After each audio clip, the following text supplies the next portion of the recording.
It's the Cable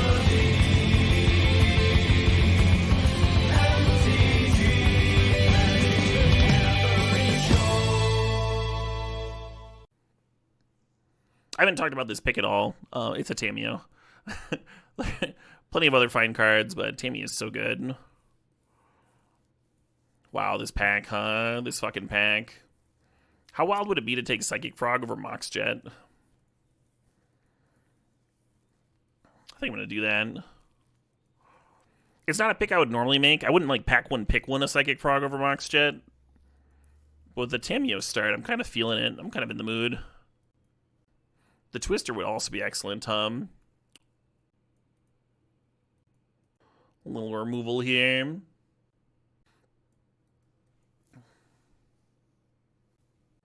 Tidebinder's okay. It's a little slow. I wonder if Odawara is better. What are the odds that I play this Tidebinder? Tidebinder might cut blue better. Curtains is kind of okay in these decks. I'm not huge on it. I almost like Lightning Greaves. Taking off your curve to play Greaves on 2 is pretty bad, but like 3 of these cards really benefit from Greaves very well. The Psychic Frog, the Jace, and the Tamiyo.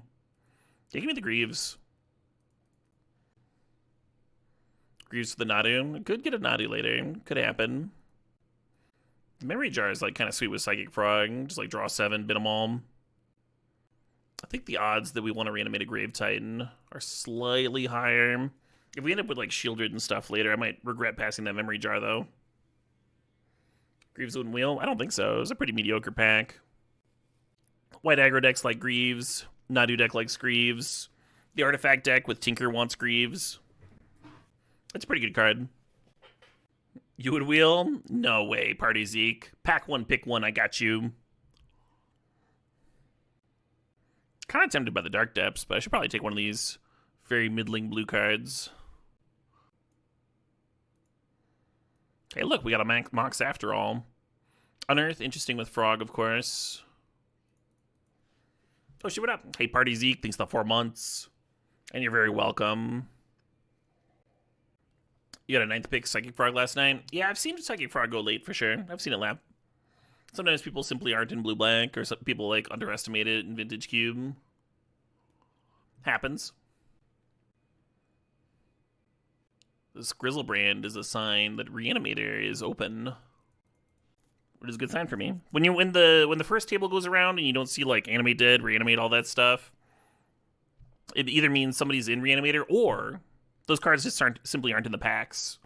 Which means people aren't tempted by it, which means cards like Grizzlebrand wheel, and means that not only is nobody in that archetype, but it means that in pack 2 and 3, when those cards are opened and passed around, we might get them a little bit later than we normally would.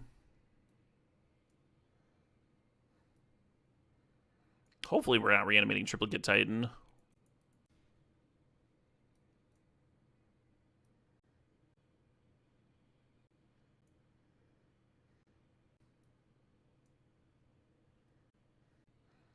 A Mox Jet does not put someone into Reanimator, Loger. And if they were a Reanimator, they would have taken the Grizzlebrand, right? Yeah, Moxen shouldn't tie you to a color. Like, it's nice if they're on color, but they don't tie you to a color or an archetype. I'm not going to continue my trend of passing power. I'm going to take Black Lotus over the Necromancy here. There's only so far I can go.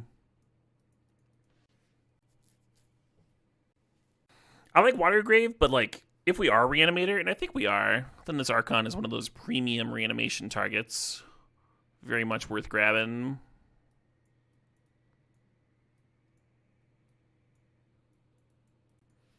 You do not ride time. If you flash in a creature, you do not have a window to Ephemerate Blanket.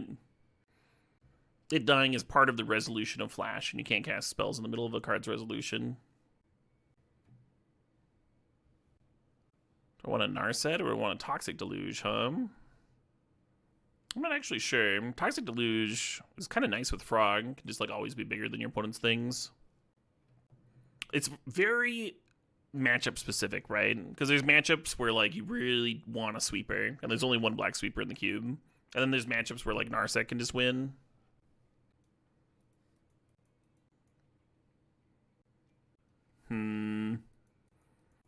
Kind of an awkward pack for us.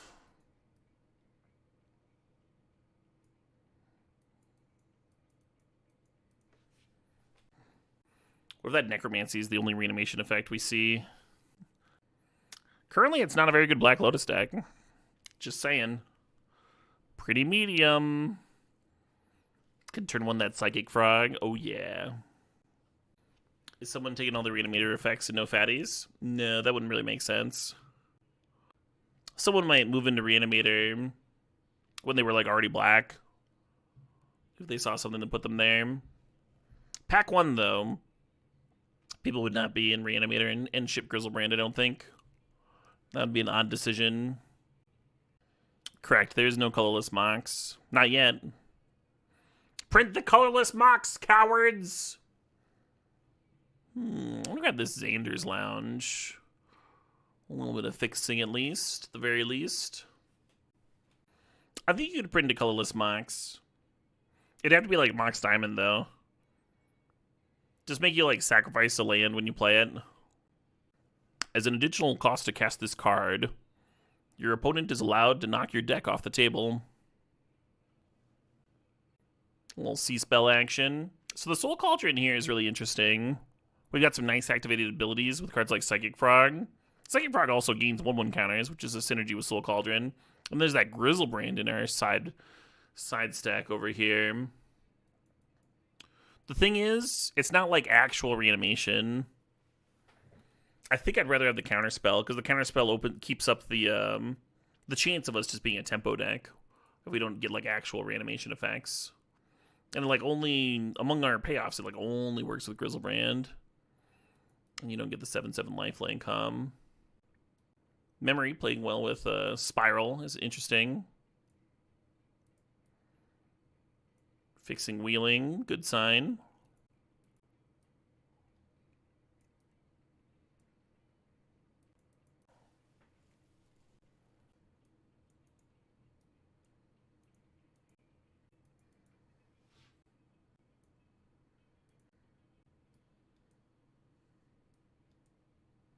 Cherry going 15th pick feels wrong. That card's great.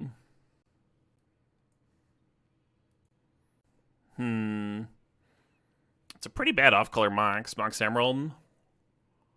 But there's nothing especially exciting for us here.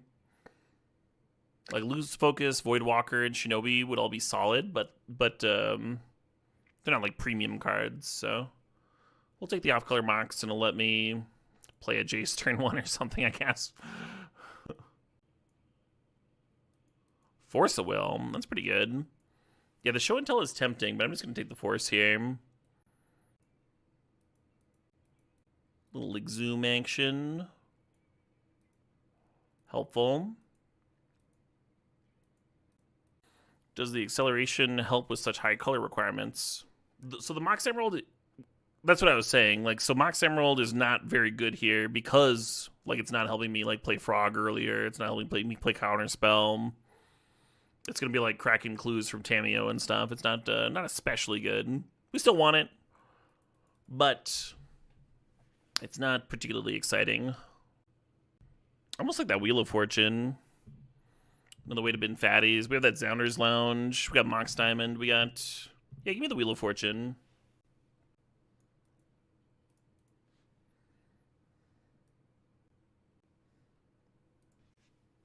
Does Harvester make the cut? Not currently. I think we have plenty of ways of bidding things. Right now, the red splash is just a splash, and I'm not like 100% that we're reanimating with just a single Exhume. We kind of need like at least one more reanimation effect. Duress, Crab, Sewers, Lethal Scheme. I think I'm supposed to grab that Sewers, huh? How are we doing on playables? So Mox Diamond I typically count as a spell, which means that I need like 5-ish more playables. Yeah, as good as Duress is, I'm going to take Sewers. Fixing and filtering, what's not to love? Oh, the Faithless Looting's interesting. The minimum count for Force of Will, it depends on the deck. Depends on how much card draw and stuff you have. Depends on how happy you are hard casting Force of Will. Depends on how much you need it with your game plan. There's no easy answer.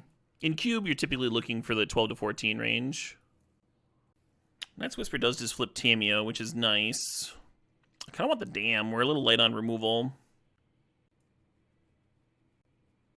Very interesting pack, Entomb Exhume is certainly a combo.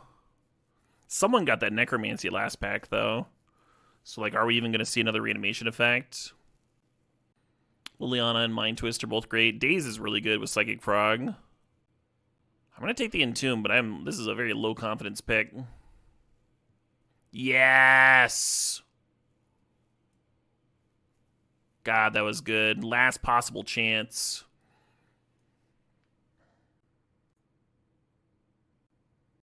I like Mystical Tutor. It finds Entomb or Exhume. It finds like either side of our Splinter Twin.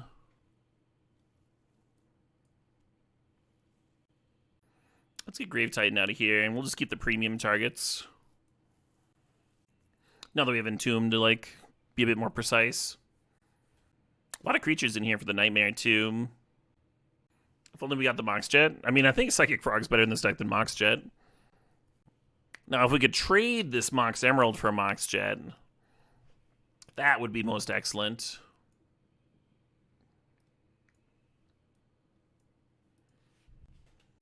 Or if you take the Mox Jet and then maybe wheel the Frog. Yeah, I mean, if nobody's in blue-black, sometimes it would wheel them. I wouldn't pass Frog, though. If I was sitting somewhere else in this table, obviously I wouldn't pass Frog. I'll be drafted to Boros deck and see Frog like, yep, playing Frog now. 5-color Boros, let's go.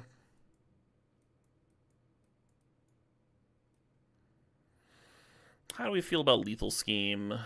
Is it better than, say, Shieldred's Edict or Dam? It's probably better than Dam,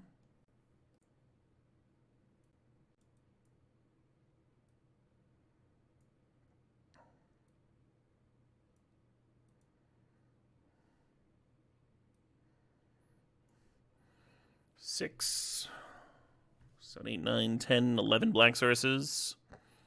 3, 5, 6, 7, 8. Is 9 blue enough? Yeah, this would be 10 black, 9 blue. I think that's okay. Not counting Mox Diamond, but I am counting Black Lotus. They're both like half. They're not like consistent.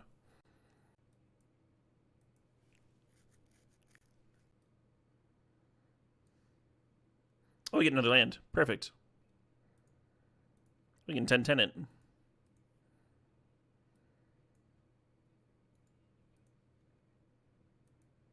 Bloom. Little Storm Talent.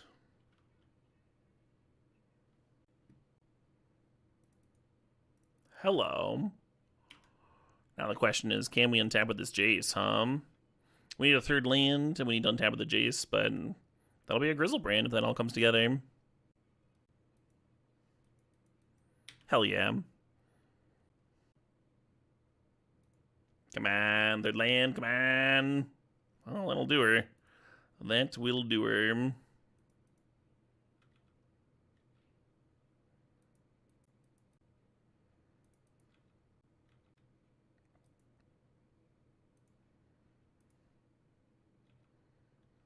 Oh, I guess I could have played that pre-combat for one more prowess. Oh shit, what up? Hey, Eric Virgo thinks the 101 months. We take those? We do take those. We do indeed.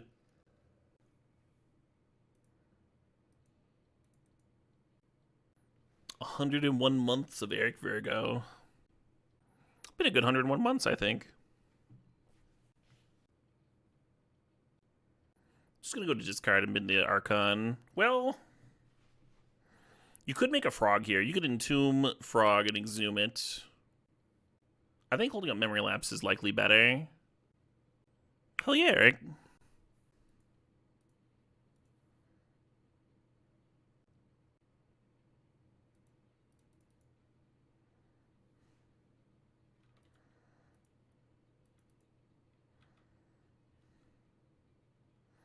Yeah, Grizzlebrand and Psychic Frog play pretty well together.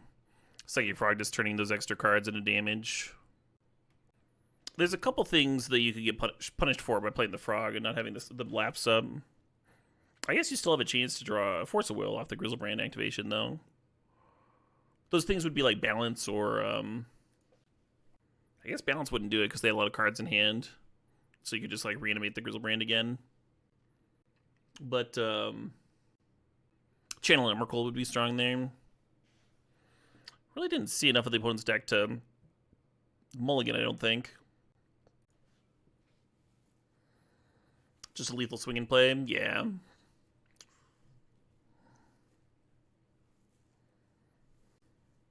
Deal, Eric. Fucking deal. I was planning on turn one-ing Jace, but now that we have in 2 Meg Zoom, I think I just pass,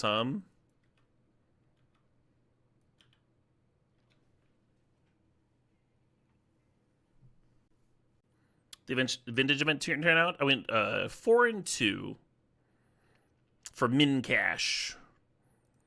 Lost the final round in the mirror, where I got time vaulted out 2 games in a row.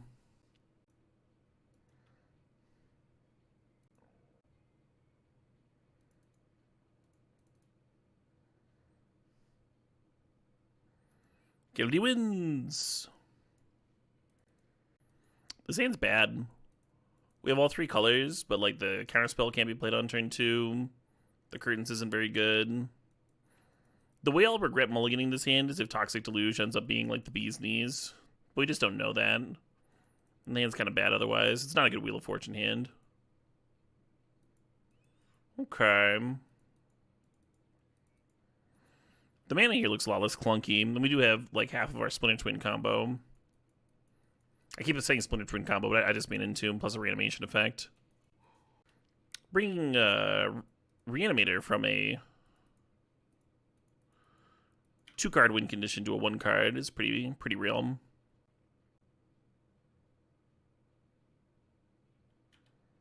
To just Edict that and get in? I want to play this Sewers.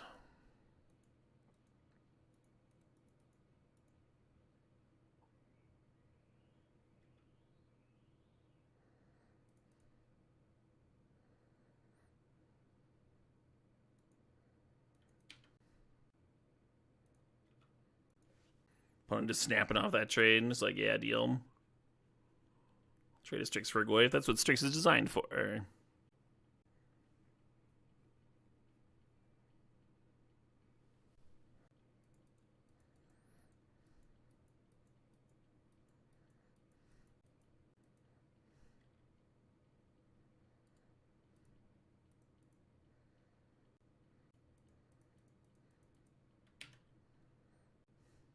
I think I'm going to upkeep Entomb for Grizzlebrand so I don't draw it on accident.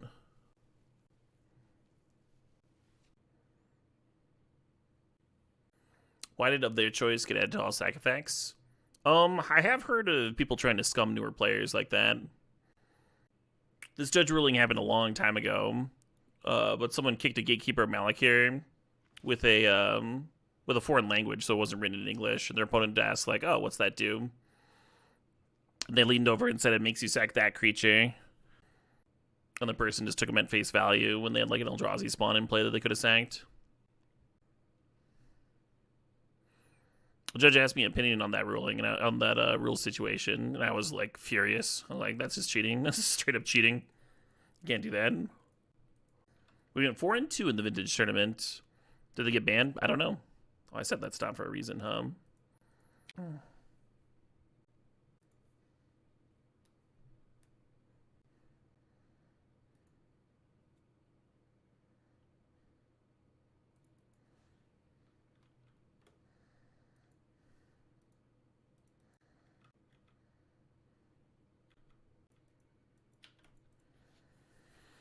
Is Moto lagging today for anyone else? Yep. Yeah, Moto's been lagging for a lot of folks. You are not alone.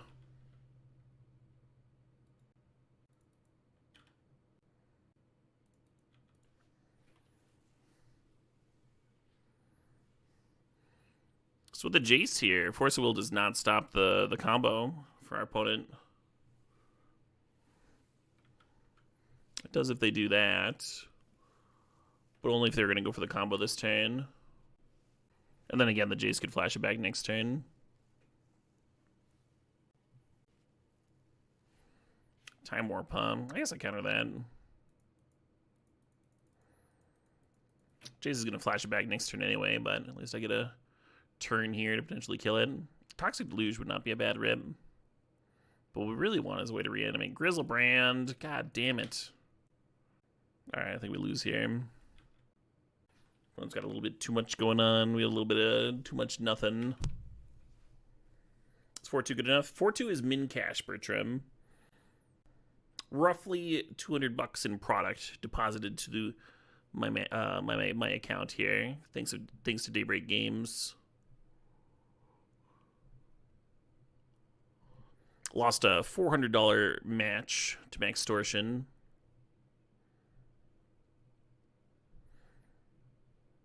Got time vaulted out. I don't think so, Martin.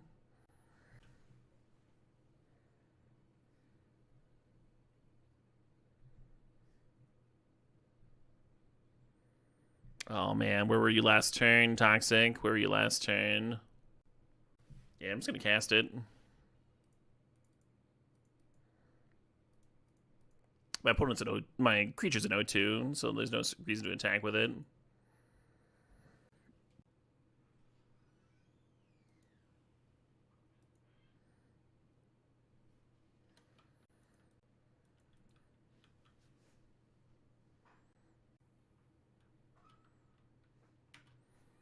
Hull Breacher's rough.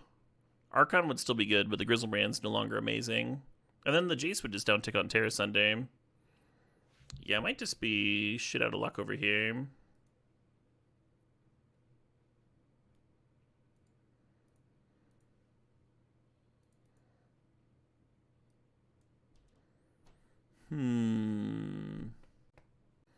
Voidwalker seems great against them.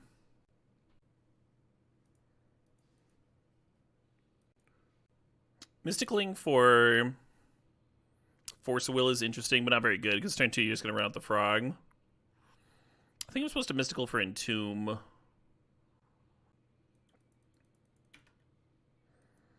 Maybe Wheel of Fortune should have come out with them playing Hull Breacher.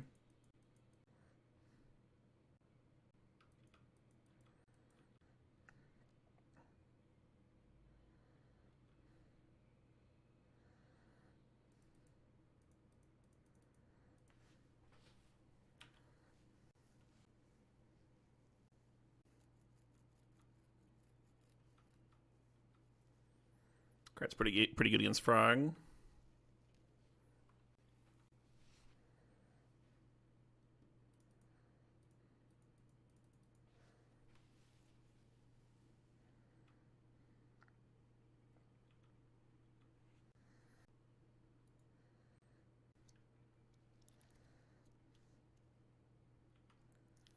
One's got a lot of cards over there. The Nightmare Snap resolved. Interesting.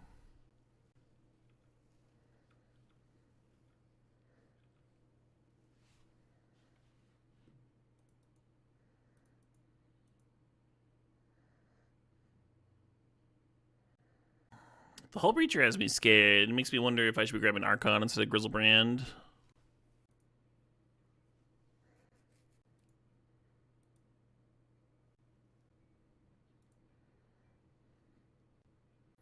If we knew that they were not going to flash in a Hull Breacher, we'd get Grizzlebrand here 100% of the time, because the Grizzlebrand lets you just reanimate the Archon really quickly, too. Sacking the Otter, keeping the Strix, huh? I guess they're intending to trade.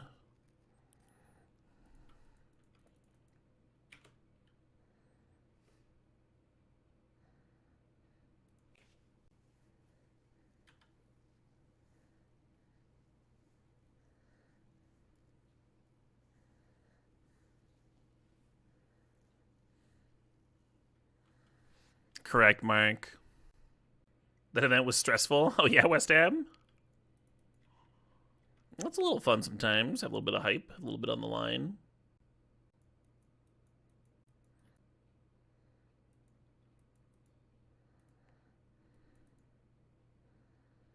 Nothing quite like Vintage Cube, I agree.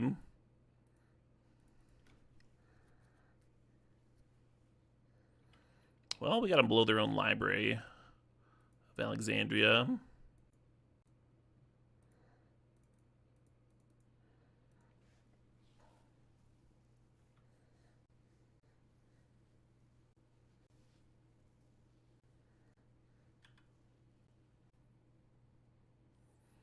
Cycling a triome over there.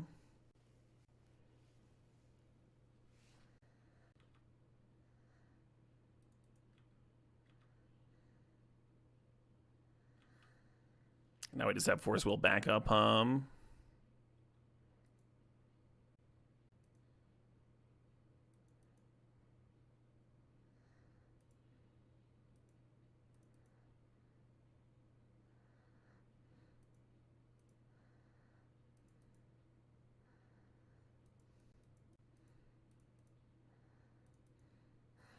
This gives them their Strix back. I don't think it matters much.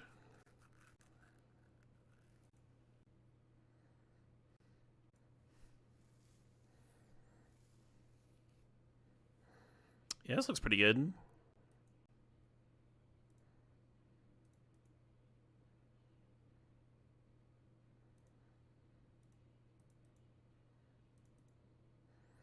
then we're down to 7. If we were at over, we would discard the frog. I think this is a good spot to pass, though.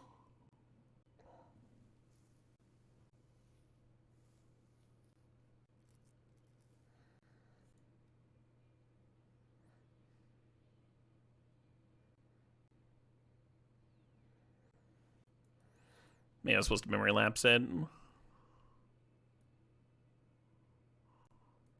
To game 3 we go. Possible that dam should be in, huh? They have multiple looters. Oh well.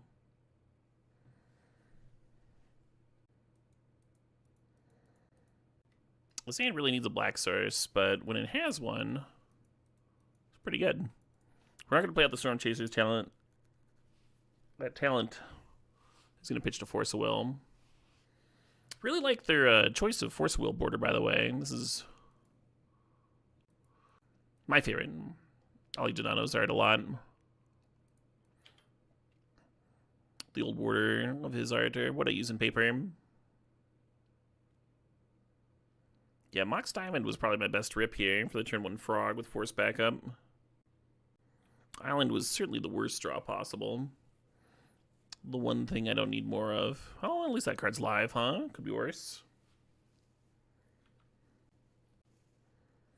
Love that yak. Yeah, he seems really involved. Like, sometimes he lets people come in to, like, tour his studio and stuff.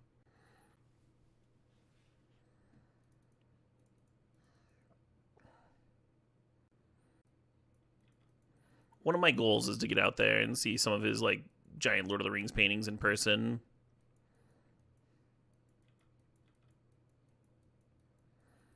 Well, my mono blue deck appears to be doing okay. Is the good news.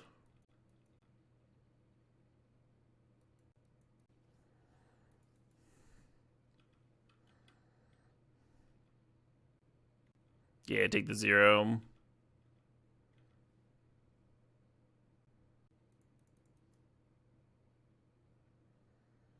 Perfect.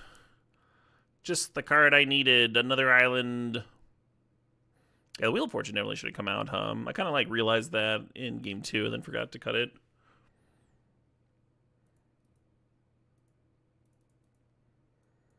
Oh, we don't do that. Instead, I attack and make a clue.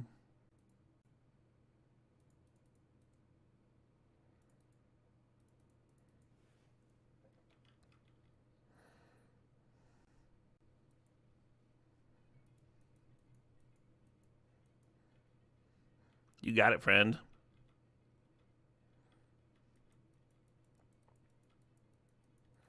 That library, not a timely library. About as timely as my fucking black source over here, huh?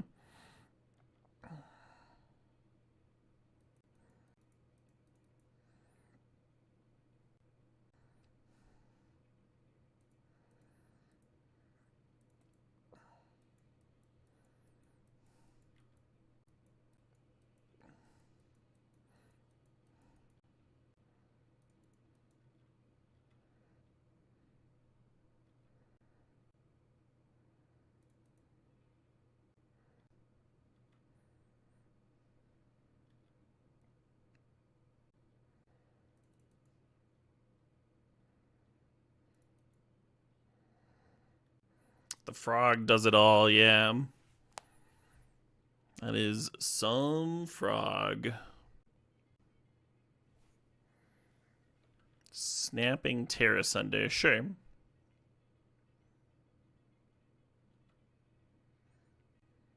Stays crunchy in milk, the frog. Good old milk frog.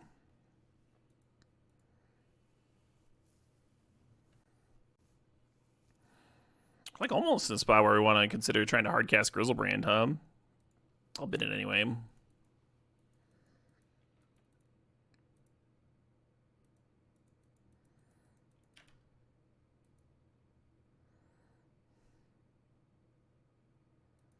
Oh, there we go.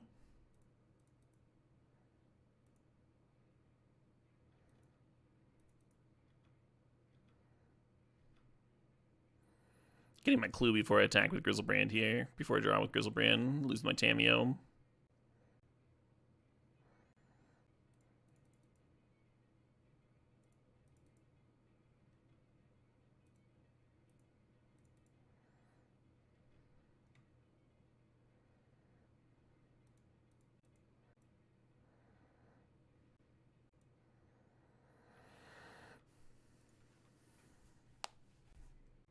I feel favored.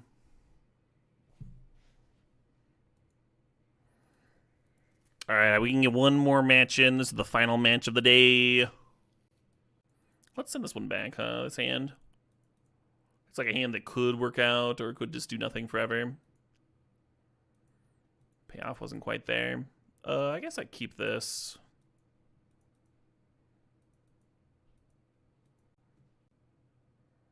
Hello.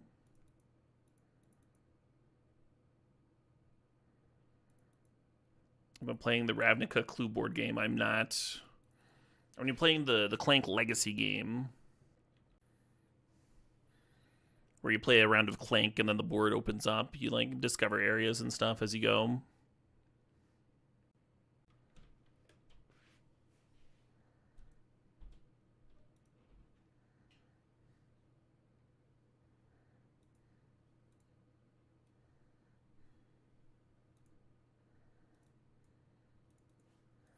Should have played the Mox, I guess. Recurring Nightmare would be an awkward draw now.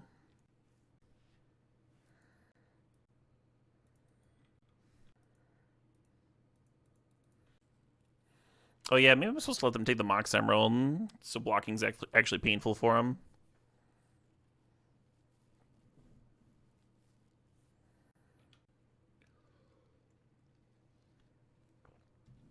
Clank in Space is sweet, yeah.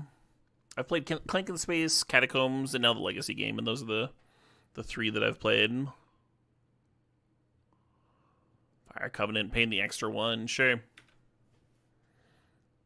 So we've been 3 cards to the Frog, and we got their Freebooter and the Fire Covenant out of it, so we did get 3 for 2, but one of those cards that we binned was a card that we wanted to bin anyway. Yeah. Good chance I'm supposed to be milling that one, huh?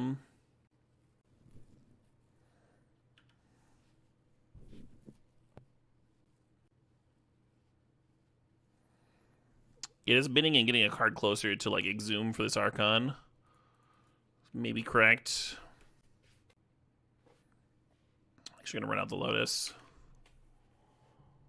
They played Freebooter, they might have more discard, right? And if they have a disenchant effect, like it's already hitting Mox Diamond.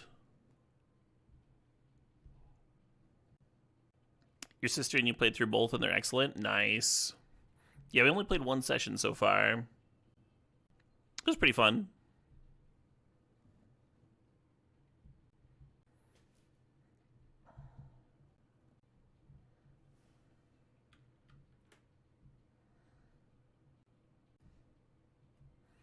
Carnage Interpreter, nice.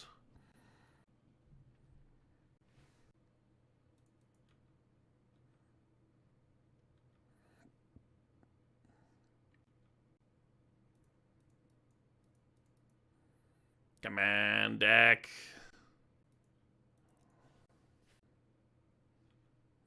Very close to being dead here.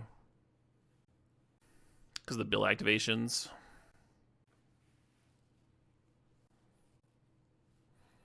Yeah, definitely want to load up the Menacer. So this is 10, and activating the bill is another 3, so I'd be at 3 life. Not a lot of life. We're in a Mystical Tutor for Exhume for this Archon, but they do get a creature back with the Archon, so we're not exactly answering any of the things in play. And we're at too low of life to Mystical for Toxic. We really needed this Mystical sooner. Bidding the Tameo off of the Undercity Sewer Scribe would not have gotten me there sooner. I would have gotten it at the same time, though. I just wouldn't have this Tameo.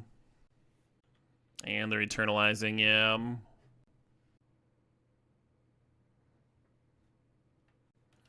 Yeah, what if Exhume's not where it's at? What if it's fucking Wheel of Fortune?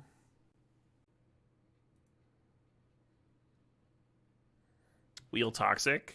I mean, if I'm Toxic for 6, I'm dead, and they have a 6/6, so...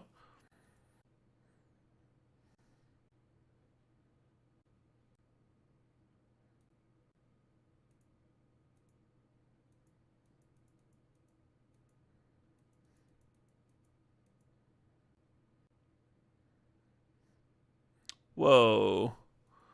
That is not the one I would have sacrificed. They must have something pretty awesome in hand.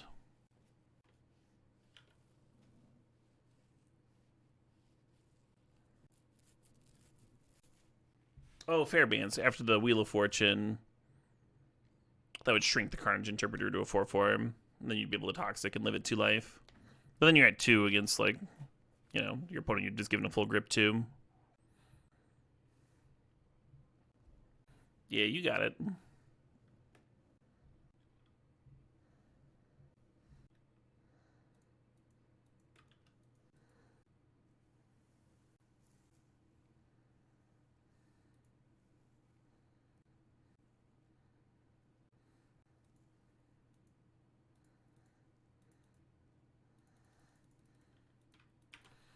Overpaid by 1.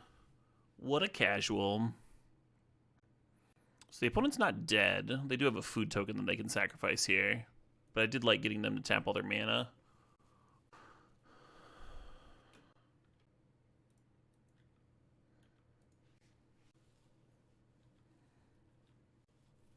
I guess the Siren should have mapped onto the Archon first. We don't know what we're going to draw, though, off the Archon's attack trigger, right?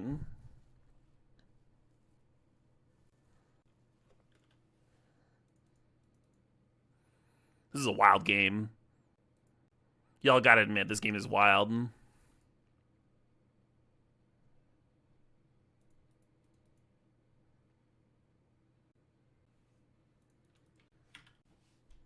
You admit nothing? You can't make me admit shit, Caleb!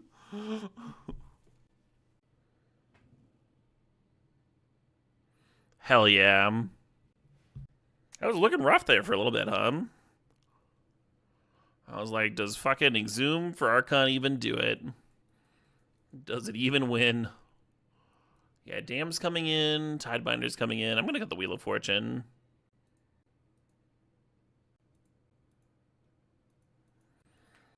And then I need one more cut. Nethergroy's just gonna get really outclassed in this matchup. The opponent's creatures are so much larger. Aw, thanks, Jake. Them sacking Carnage over Ronos cost them? Yeah, sort of. I mean, if they keep the Carnage, and then, like, that becomes our bounce target. I think they kept the Rona because they wanted to activate the bill multiple times, so the bill itself was lethal. Get, like, more individually lethal threats on board. I was surprised when they sacked the Carnage, though, for sure, for sure. I'm with you.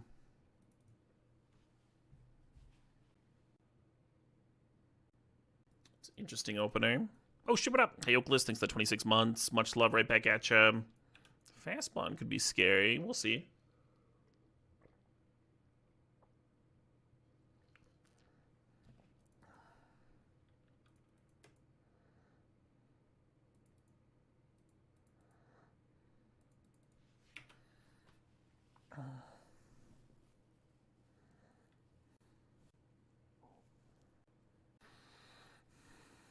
Would we rather have a Voidwalker or an Entum?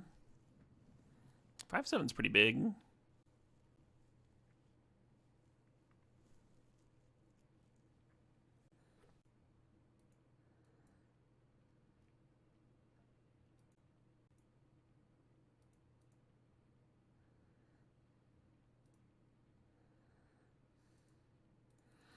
I think I'll make a Voidwalker too.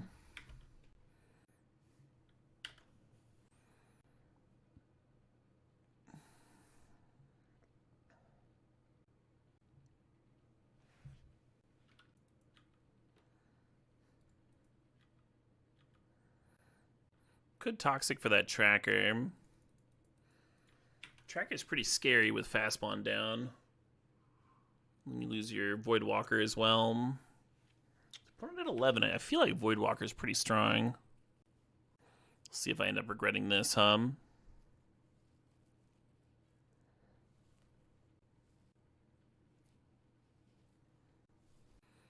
is not a card that I would cast into Voidwalker. What have they been for me? Wow, they got so lucky. They've been like Deep Cavern Bats and Freebooters and Inquisitions. Just like this big stack of crap. Yeah, the Wayfinder only lets you get a land. So if you've been...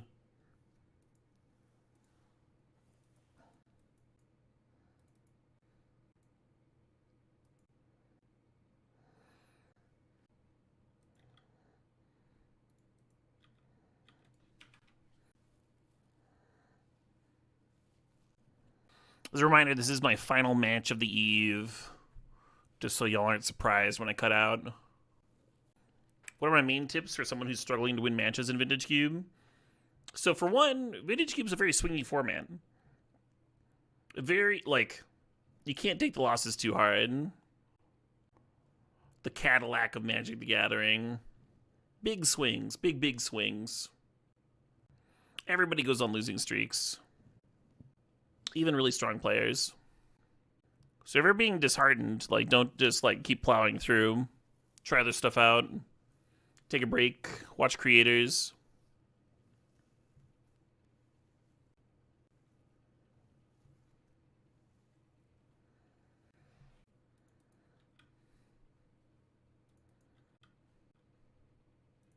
Make sure you're having fun.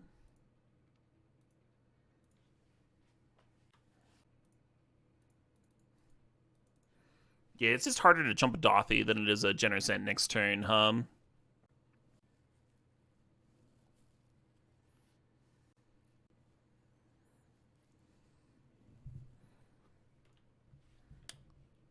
And then, yeah, other than that, it's like I can't really give you specific information because I don't know what the holes are in your game, right?